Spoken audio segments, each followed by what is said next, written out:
Alors, mesdames et messieurs, une fois de plus, je vous salue.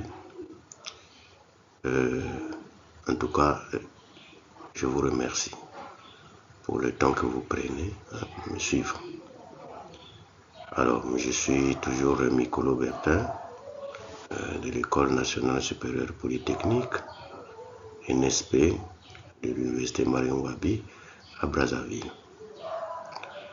Alors, donc, j'enseigne la gestion et le contrôle de qualité en master sciences de l'ingénieur, master 2, et en licence 3 de contrôle de qualité des aliments. Alors, la présentation que je m'en vais présenter, la présentation que je m'en vais faire, elle concerne donc le chapitre 4. Le chapitre 4, on va nous parler un peu des acteurs de l'évaluation et particulièrement les techniciens de la qualité. Alors, quels sont donc les rôles de ces techniciens? Alors, le technicien de la qualité est un acteur clé de l'évaluation de la qualité. C'est lui qui pratique la collecte des données relatives aux produits, services et procédés. Alors, quelles sont les compétences requises? Alors, le technicien de la qualité doit connaître ou bien d'être capable d'échantillonner. Il doit aussi avoir des compétences en ce qui concerne les méthodes d'investigation, c'est-à-dire les enquêtes sur le terrain, par exemple, des investigations. Alors, il doit être aussi capable d'utiliser les instruments de mesure.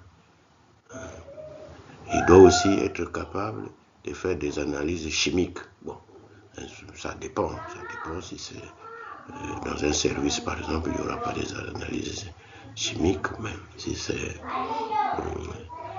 une entreprise ou une organisation dont le contrôle de la qualité nécessite des analyses, il doit être capable de le faire. Donc sa formation de base, il doit être capable de faire des analyses chimiques.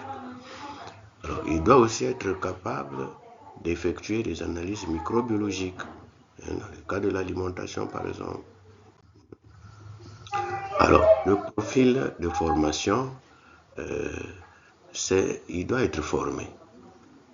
C'est un technicien de laboratoire, il a une licence, un ingénieur ou un analyste de qualité. Ça peut aussi être un personnel auto-formé avec expérience.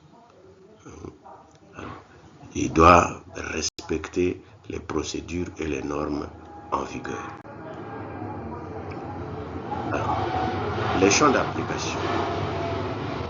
Les champs d'application, ici, ce sont les produits, ce sont les services, les procédés industriels, les analyses en laboratoire et les contrôles sur site.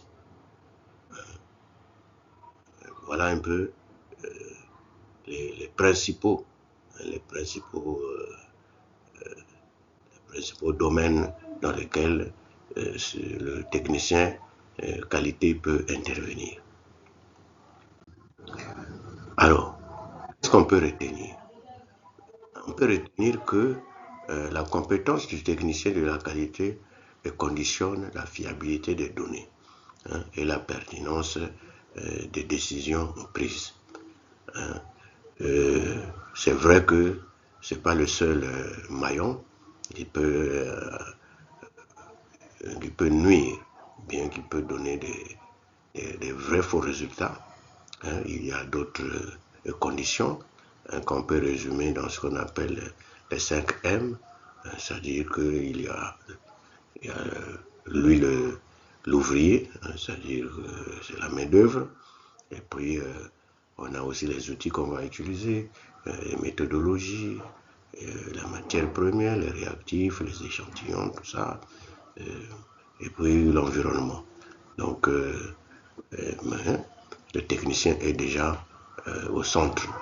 Il fait partie donc des composantes les plus importantes dans la fiabilité des résultats, parce que les résultats d'une analyse peuvent être fausses. Ça peut être fausse et ça peut aussi être dangereux. Quand c'est faux, ça peut être dangereux et ça peut coûter cher aussi à l'entreprise. Et tout ça, nous verrons. On va parler un peu plus en détail dans les chapitres qui vont suivre. Alors, ainsi étant, donc je mets terme à cette présentation. Comme toujours, enregistrez-vous, inscrivez-vous et partagez. Merci beaucoup. Votre attention. À très bientôt.